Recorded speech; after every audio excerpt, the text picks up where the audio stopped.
नमस्कार मित्रों, आपका स्वागत है हमारे ओम भक्ति कथा चैनल पर। आज हम आपको एक ऐसी कहानी सुनाने जा रहे हैं जो है कर्म, भाग्य और बुद्धि। इन तीनों में कौन सबसे बड़ा है?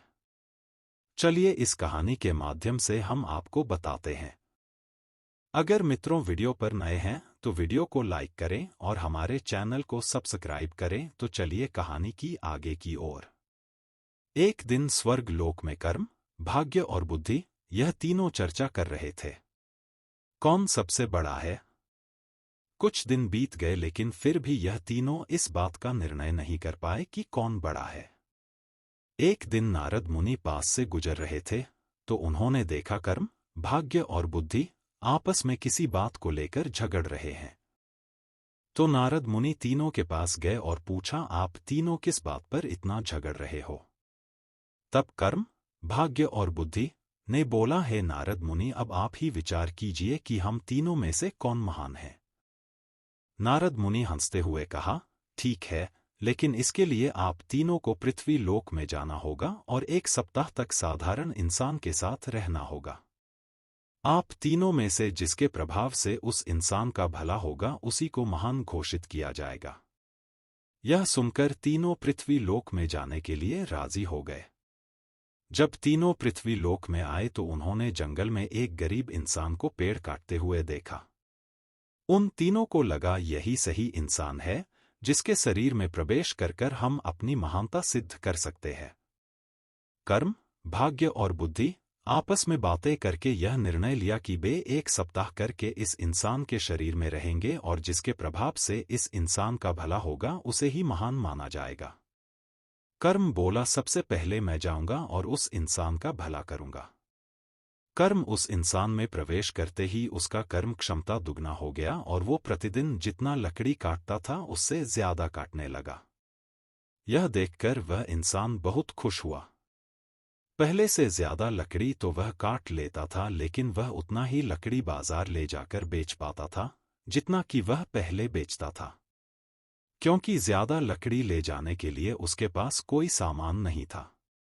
इसी तरह 7 दिन तक उसमें ज्यादा लकड़ी तो काट लिया लेकिन उन सब को बेच नहीं पाया और उसकी हालत में कोई सुधार नहीं आया।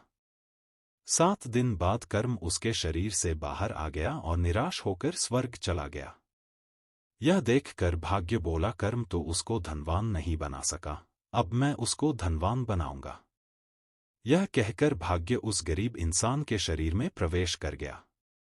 भाग्य के शरीर में प्रवेश करने के कुछ देर बाद जंगल में उस गरीब इंसान को बहुत सारा धन मिला। उस धन को पाकर वह खुशी से झूमने लगा। धन को कैसे संभाल कर रखते हैं और कैसे सही जगह पर उपयोग करते हैं, इसका ज्ञान उसको नहीं था और उसने सारा धन खर्च कर दिया। 7 दिन बाद भाग्य भी उसका साथ छोड़ दिया और निराश होकर स्वर्ग चला गया। बुद्धि ने भाग्य से कहा, देखना मैं कैसे इसको धनवान बनाता हूं। बुद्धि उस इंसान के मस्तिष्क में प्रवेश करते ही उसको को ज्ञान की प्राप्ति हुई। उसने अपनी कुल्हाड़ी की धार तेज की और जंगल चला गया लकड़ी काटने।